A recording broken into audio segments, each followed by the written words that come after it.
In this video हम discuss करने वाले हैं हमारे नेक्स्ट टॉपिक को, दैट इज़ आरएनए वर्ड।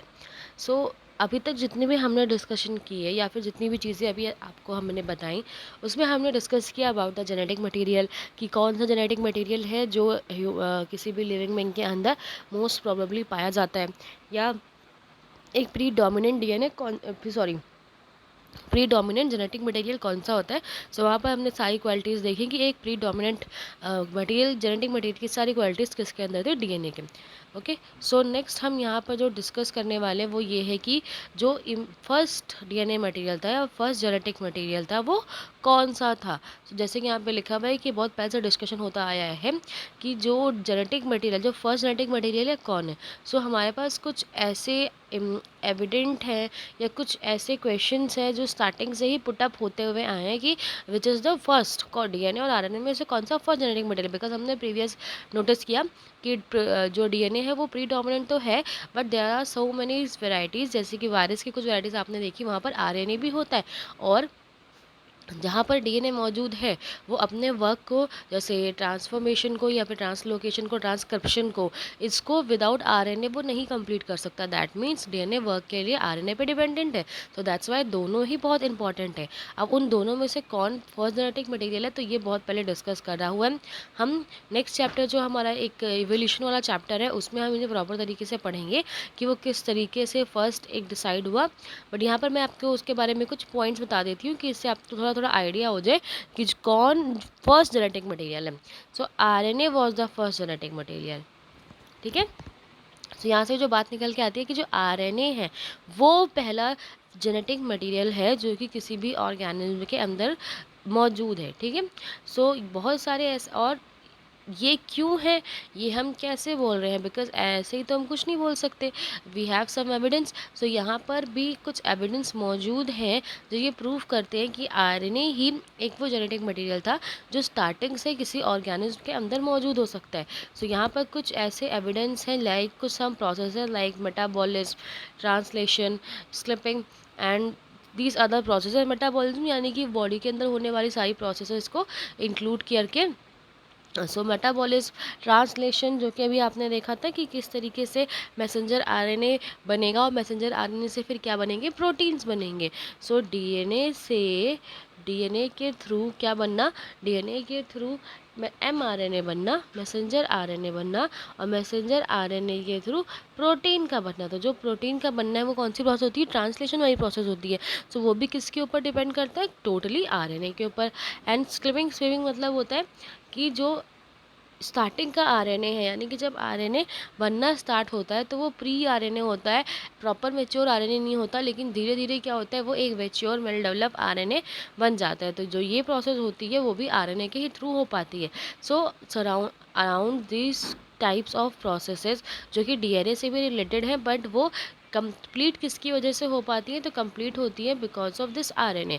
सो बहुत सारी ऐसी प्रोसेसेस हैं इन सच बॉडी जो कि सराउंड हो रही है, घूम रही है इन आरएनए के चारों तरफ। ठीक है, सो यहाँ पर हम ऑल्सो एक और प्रोसेस है, ऑल्सो इन सम केसेस जो आरएनए होता है it work as a catalyst.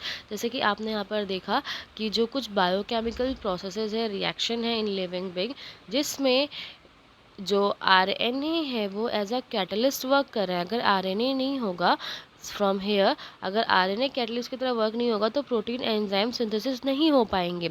And अगर प्रोटीन सिंथेसिस नहीं हो पाएगी सो प्रॉपर वर्किंग हमारी बॉडी में जो हो रही है because of this DNA and RNA वही परफॉर्म नहीं हो पाएगी। सो एज अ कैटलिस्ट भी ये बहुत अच्छा वर्क कर रहा है, बहुत एज अ कैटलिस्ट भी ये वर्क करता है।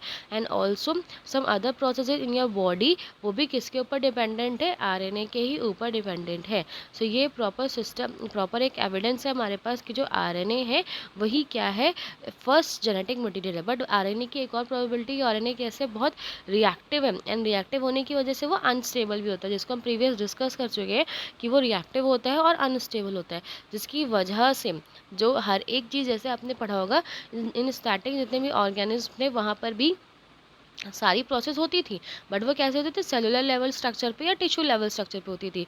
देन धीरे धीरे धीरे धीरे उनमें मॉडिफिकेशन होता चला गया। वही सारी चीज़ें फॉर द स्टेबिलिटी और अच्छे तरीके से बैलेंस होती चली गई, बनती चली गई, और एक कॉम्प्लेक्स ऑर्गेनिज वहाँ से बनना स्टार्ट हुए।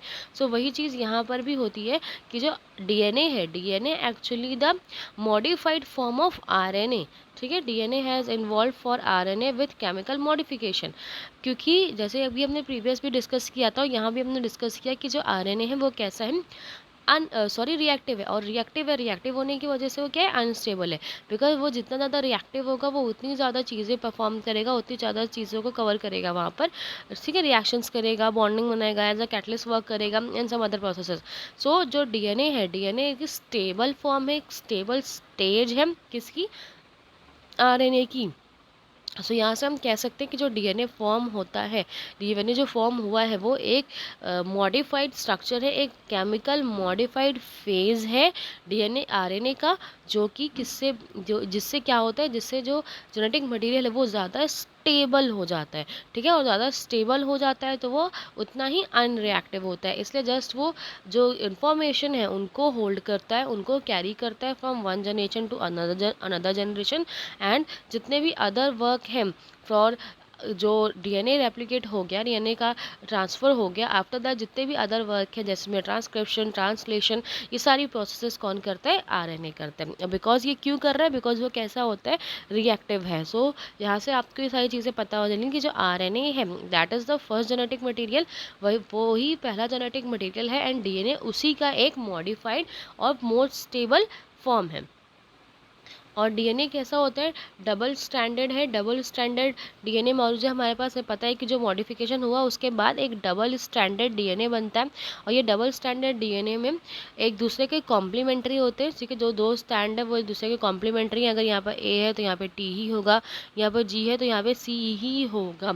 एंड अगर फर्दर कोई भी चेंजेस होते हैं ड्यू टू द इवोल्यूशन, किसमें, डीएनए में, सो डीएनए उन प्रोसेस की कुछ रिपेयरिंग की प्रोसेस के थ्रू उनको रिपेयर भी कर सकता है, because it was stable. So being this kind of properties, हम ये कह सकते हैं कि डीएनए क्या है, मोर स्टेबल है, मोर कॉम्प्लीमेंट्स के दोनों स्टैंड है, डबल डबल स्टैंडर्ड होता है, कॉम्प्लीमेंट्री एक दूसरे को करते हैं वो।